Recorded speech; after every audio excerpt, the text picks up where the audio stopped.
Fala moçada, beleza? Milhomem de volta aqui no Sua OAB, trazendo a correção de questões que já foram efetivamente cobradas nos concursos, exames unificados da Ordem dos Advogados do Brasil anteriores. E vamos continuar aprendendo direito penal por meio da resolução de questões. Então, vamos ao que interessa, a questão. Joga na tela. Beleza, olha lá. Questãozinha cobrada em 2018, no exame número 26. A questão traz a seguinte redação. Cadu, com o objetivo de matar toda uma família de inimigos, pratica durante 5 dias consecutivos crimes de homicídio doloso, cada dia causando a morte de cada um dos 5 integrantes da família, sempre com o mesmo modus operandi e no mesmo local. Os fatos, porém, foram descobertos e o autor denunciado pelos 5 crimes de homicídio em concurso material. Com base nas informações expostas e nas previsões do Código Penal, provada a autoria delitiva em relação a todos os delitos, o advogado de Cadu, letra A, não poderá buscar o reconhecimento da continuidade delitiva, tendo em vista que os crimes foram praticados com violência à pessoa, somente cabendo o reconhecimento do concurso material.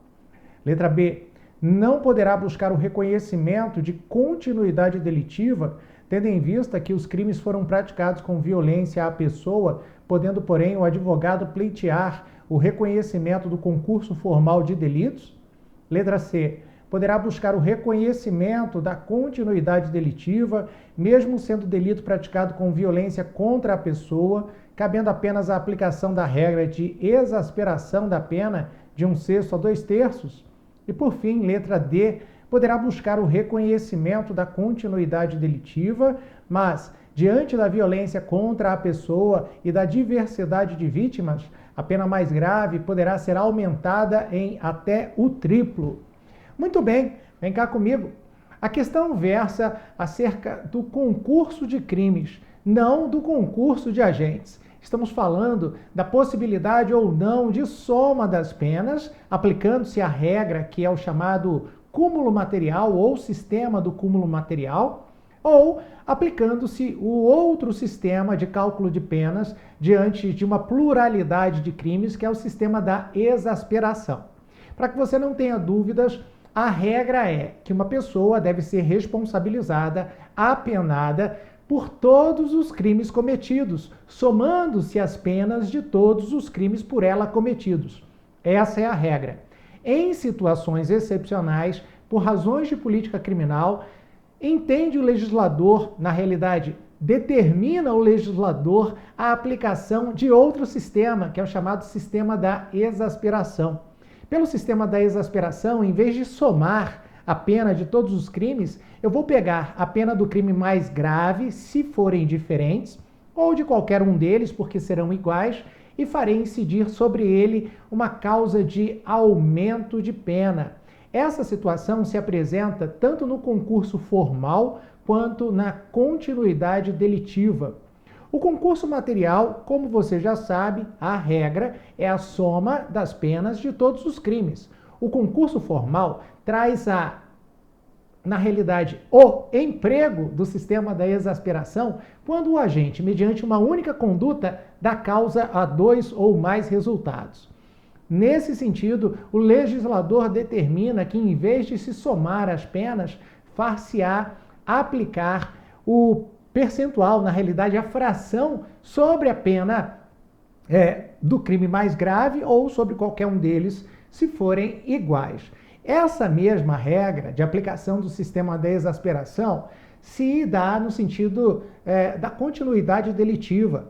Crime continuado ou a continuidade delitiva é a pluralidade de crimes da mesma espécie que foram praticados no mesmo contexto temporal e espacial.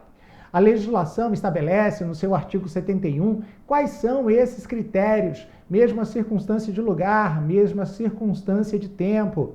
E se eu tenho uma pluralidade de crimes, praticado, por exemplo, entre as últimas horas da noite de um dia e as primeiras horas da madrugada do outro dia, eu deixarei de aplicar o concurso material e aplicarei o sistema da exasperação. E aí a pergunta que se faz, levando-se em consideração a questão que fora trazida aqui pelo examinador mesmo os crimes violentos, professor, exemplo do homicídio, admitem a aplicação do sistema da exasperação?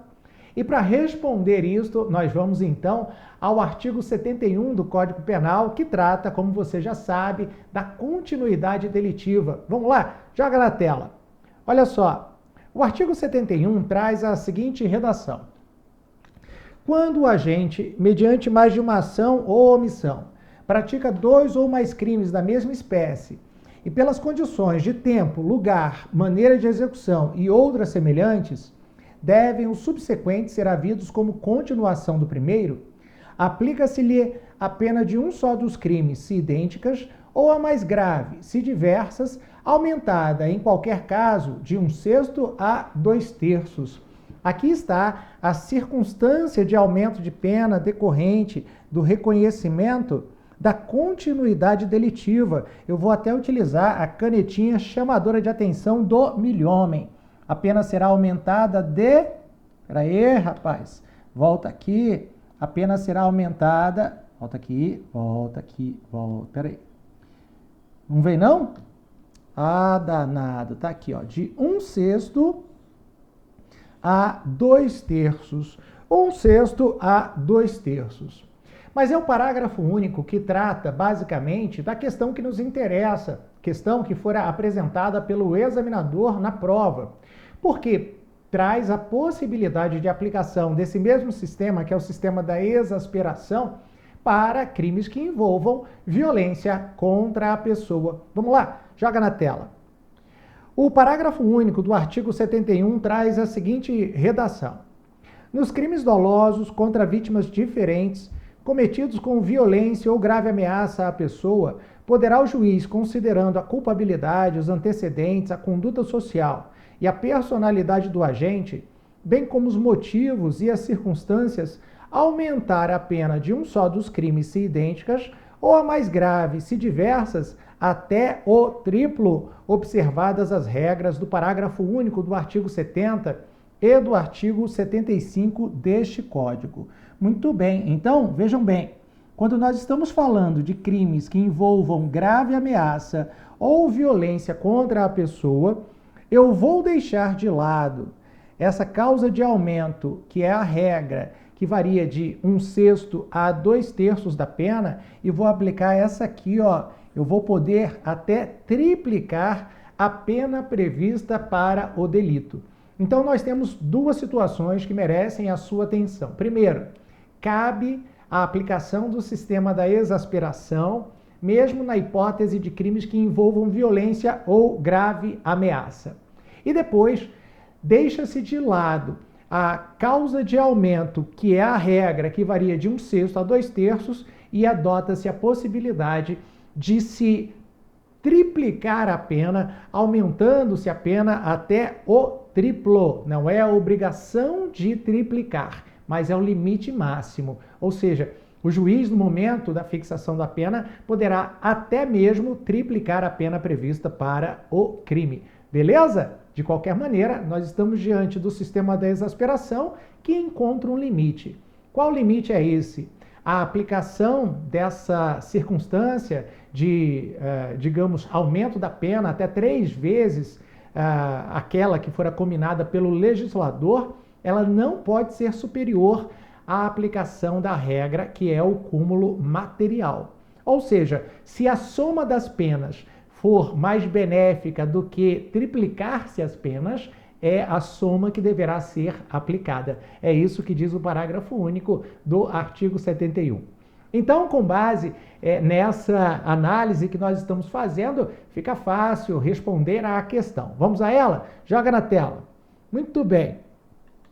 A questão traz 4 hipóteses. Primeiro, não poderá buscar o reconhecimento da continuidade delitiva, tendo em vista que os crimes foram praticados com violência à pessoa. E aí, você já sabe, a gente pode responder que a letra A é falsa. Falsa porque nós vimos que o fato de o crime ser praticado com violência ou grave ameaça não é por si só um obstáculo à aplicação da continuidade delitiva. Vamos à letra B. não poderá buscar o reconhecimento de continuidade delitiva, tendo em vista que os crimes foram praticados com violência à pessoa. Falso. A letra B, pela mesma razão da letra A. Letra C. Poderá buscar o reconhecimento da continuidade delitiva, mesmo sendo o delito praticado com violência contra a pessoa, cabendo apenas a aplicação da regra de exasperação da pena de 1/6 a 2/3. Cabendo apenas, essa canetinha, volta aqui, rapaz, cabendo apenas. Não, meu amigo, não cabe apenas a aplicação da regra de 1/6 a 2/3, porque nós sabemos que o parágrafo único traz um regramento próprio, especial, admitindo-se até mesmo que a pena seja triplicada. Por isso, a letra C também é falsa. Vamos lá. Letra C, falsa. Letra D.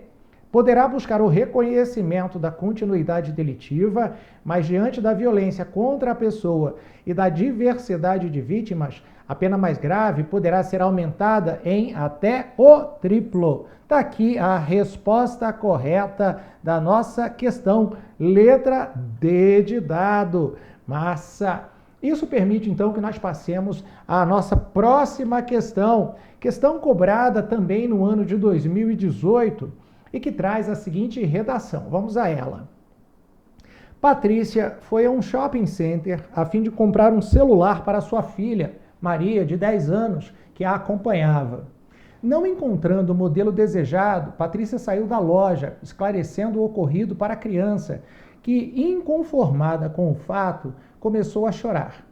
Patrícia chamou a atenção de sua filha, o que fez com que seu colega de trabalho, Henrique, que passava pelo local, a advertisse de que não deveria assim agir com a criança, iniciando uma discussão e acabando por empurrá-la contra a parede. Em razão do comportamento de Henrique, Patrícia sofre uma pequena lesão na perna. Ela efetuou o registro e a perícia confirmou a lesão. Contudo, 2 dias depois, ela compareceu à delegacia e desistiu da representação.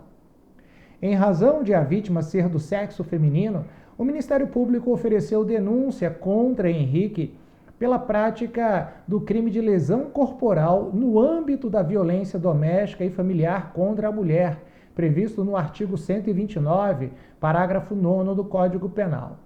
Considerando as informações narradas, o advogado de Henrique deverá alegar que, letra A, apesar de o crime ser de lesão corporal no âmbito da violência doméstica e familiar contra a mulher, será cabível, em caso de condenação, a substituição da pena privativa de liberdade por restritiva de direito. Letra B.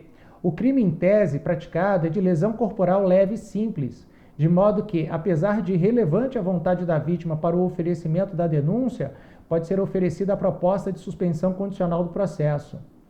Letra C. Apesar de o crime ser de lesão corporal no âmbito da violência doméstica e familiar contra a mulher, deverá ser rejeitada a denúncia por depender de representação da vítima. E letra D de dado, o crime em tese praticado é de lesão corporal leve e simples, devendo a denúncia ser rejeitada por depender de representação da vítima. Como você pode perceber, a questão versa acerca da aplicação da Lei nº 11.340 de 2006, a Lei Maria da Penha. E a partir da hipótese trazida pelo examinador, cabe-nos identificar se a situação ali apresentada é uma situação de violência doméstica ou não. Quem esclarece o que é violência doméstica é a própria Lei Maria da Penha, a Lei nº 11.340. E é a ela que nós recorreremos para identificar se essa situação é ou não é uma situação de violência doméstica. E o examinador traz também outras considerações que serão resolvidas a partir da análise da jurisprudência sumulada dos tribunais superiores acerca da aplicação da Lei Maria da Penha. Vamos então ao que interessa? Na tela, vai lá. Bom, a Lei nº 11.340 de 2006 traz no seu artigo 5º a definição do que se considera como violência doméstica. Artigo 5º. Para os efeitos desta lei, configura violência doméstica e familiar contra a mulher qualquer ação ou omissão baseada no gênero que lhe cause morte, lesão, sofrimento físico, sexual ou psicológico e dano patrimonial ou moral. Inciso 1º, no âmbito da unidade doméstica, compreendida como o espaço de convívio permanente de pessoas com ou sem vínculo familiar, inclusive as esporadicamente agregadas. Inciso 2º, no âmbito da família, compreendida como a comunidade formada por indivíduos que são ou se consideram aparentados, unidos por laços naturais, por afinidade ou por vontade expressa. Inciso 3º, em qualquer relação íntima de afeto na qual o agressor conviva ou tenha convivido com a ofendida, independentemente de coabitação. Então, meu amigo, minha amiga, a pergunta que eu te faço é: a situação apresentada pelo examinador de um colega de trabalho que empurra a sua colega num shopping center se enquadra em uma dessas hipóteses constante dos incisos do artigo 5º da Lei Maria da Penha? Primeiro, a agressão se deu no âmbito da unidade doméstica? Não, não foi em casa, foi no shopping. Segundo, a agressão se deu no âmbito da família? Não, não existia relação de parentesco, seja ele sanguíneo ou por afinidade entre o agressor e a agredida. Terceiro, em qualquer relação íntima de afeto, o agressor era namorado ou fora namorado da vítima? A questão não fala nada em relação afetiva atual ou passada envolvendo agressor e agredido.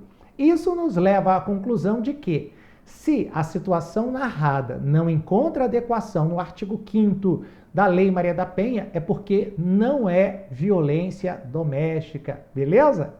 Mas aí vem outras questões envolvendo a natureza da ação penal na hipótese de lesão corporal no âmbito de violência doméstica, a possibilidade de aplicação de benefícios legais que encontram previsão na Lei dos Juizados Especiais Criminais, como a transação penal e a suspensão condicional da pena, e outros assuntos. E isso, para que se possa analisar de forma adequada, depende da nossa atenção voltada para os enunciados da jurisprudência do Superior Tribunal de Justiça, e é para lá que nós vamos agora. Então, na tela. Boa, vamos lá. Vamos começar com a análise da súmula número 588 do STJ. A prática de crime ou contravenção penal contra a mulher com violência ou grave ameaça no ambiente doméstico impossibilita a substituição da pena privativa de liberdade por restritiva de direitos. Então, mesmo que, na hipótese de condenação à pena privativa de liberdade que não exceda 4 anos, não poderá o juiz do Juizado Especial da Vara de Violência Doméstica substituir a pena privativa de liberdade pela pena restritiva de direitos. Isso em face de entendimento sumulado do STJ. Primeiro ponto, não cabe substituição da pena privativa de liberdade pela pena restritiva de direitos. Vamos à próxima, na tela. Vamos agora analisar a súmula número 536. E a súmula 536 traz a seguinte redação: a suspensão condicional do processo e a transação penal não se aplicam na hipótese de delitos sujeitos ao rito da Lei Maria da Penha, súmula 536. Mesmo que a pena prevista para o crime praticado num contexto de violência doméstica não exceda 2 anos, não haverá a possibilidade de aplicação do benefício previsto na Lei dos Juizados Especiais Criminais, que é a transação penal. E mesmo que a pena mínima seja inferior a 1 ano, é a hipótese de aplicação da suspensão condicional do processo ou do sursi processual, mesmo assim não se admitirá a suspensão do processo nessa situação em face de previsão constante de entendimento jurisprudencial sumulado, a súmula 536 do STJ. E agora vamos à nossa última súmula, joga na tela. A ação penal relativa ao crime de lesão corporal resultante de violência doméstica contra a mulher é pública incondicionada. Isso significa, meu amigo, minha amiga, que quando a lesão corporal é praticada no contexto do artigo 5º da Lei nº 11.340, a vontade da vítima para fins de processamento do agressor é irrelevante, porque se trata de crime de ação penal pública incondicionada. Ou seja, o Ministério Público oferecerá a denúncia independentemente da vontade da vítima. Mas é importante que você saiba que esse regramento só vale para a lesão corporal. Outros crimes praticados num contexto de violência doméstica não seguem a mesma sorte, seguirão a definição da ação penal constante do Código Penal ou da legislação extravagante. Por exemplo, ofensa à honra da vítima num contexto de violência doméstica, crime de ação penal privada, não muda nada. Ameaça, crime de ação penal pública condicionada à representação, não muda nada. O que muda? Tão somente para a lesão corporal, que é de ação penal pública incondicionada. Beleza? Fora do contexto da violência doméstica, o crime de lesão corporal simples é crime de ação penal pública condicionada à representação da vítima, fora da violência doméstica. Bom, diante da análise da legislação e da jurisprudência simulada do STJ, nós temos agora a segurança necessária para responder à questão. Vamos lá? Muito bem. A letra A prevê o seguinte: apesar de o crime ser de lesão corporal no âmbito da violência doméstica, olha só, está dizendo que a agressão no shopping se deu no âmbito da violência doméstica. E você sabe que a letra A é falsa. Letra B. O crime, em tese, é de lesão corporal leve e simples. Até aqui tudo bem. De modo que, apesar de irrelevante a vontade da vítima. Não, meu amigo. O crime de lesão corporal leve e simples depende da manifestação voluntária e expressa da vítima de querer ver o autor do delito processado e punido. É crime de ação penal pública condicionada à representação. Logo, a vontade da vítima não é irrelevante não, tá bom? O Ministério Público, para ajuizar a denúncia, depende dela, da vítima. Joga aí na tela. Portanto, a letra B é falsa. Letra C. Apesar de o crime ser de lesão corporal no âmbito da violência doméstica, bom, nós já sabemos que a questão está errada, porque a agressão não se deu no âmbito de violência doméstica, então sobre como resposta correta para a nossa questão a letra D de dado. E a letra D de dado prevê: o crime em tese praticado é de lesão corporal leve e simples, devendo a denúncia ser rejeitada por depender de representação da vítima. Muito bem, então conversamos acerca da Lei Maria da Penha no Exame Unificado da Ordem dos Advogados do Brasil. E agora vamos à nossa próxima questão. A próxima questão fora cobrada também em 2018, no exame 35, e traz a seguinte redação. Vamos a ela, joga aí. Márcia e Plínio se encontraram em um quarto de hotel e, após discutirem um relacionamento por várias horas, acabaram por se ofender reciprocamente. Márcia, então, querendo dar fim à vida de ambos, ingressa no banheiro do quarto e liga o gás, aproveitando-se do fato de que Plínio estava dormindo. Em razão do forte cheiro exalado, quando ambos já estavam desmaiados, os seguranças do hotel invadem o quarto e resgatam o casal, que foi levado para o hospital. Tanto Plínio quanto Márcia acabaram sofrendo lesões corporais graves. Registrado o fato na delegacia, Plínio, revoltado com o comportamento de Márcia, procura seu advogado e pergunta se a conduta dela configuraria crime. Considerando as informações narradas, o advogado de Plínio deverá esclarecer que a conduta de Márcia configura crime de, letra A, lesão corporal grave apenas, letra B, tentativa de homicídio qualificado e tentativa de suicídio, letra C, tentativa de homicídio qualificado apenas, e letra D, tentativa de suicídio por 2 vezes. Bom, a situação é uma situação de análise de crimes contra a vida, devendo se lembrar que o crime de homicídio encontra previsão no artigo 121 do Código Penal e o crime de instigação ou auxílio ao suicídio, encontra a previsão no artigo 122. Veja bem, instigação ou auxílio ao suicídio. Instigar significa criar na pessoa que irá se suicidar a ideia de sacrificar a própria vida, ou estimular uma ideia já existente. Auxiliar é, de alguma maneira, concorrer materialmente para a execução desse crime. O fato é que a conduta do suicídio propriamente dita é um atípico, um fato atípico, um indiferente penal. O suicida, mesmo que não obtenha êxito no resultado pretendido, não poderá ser responsabilizado penalmente.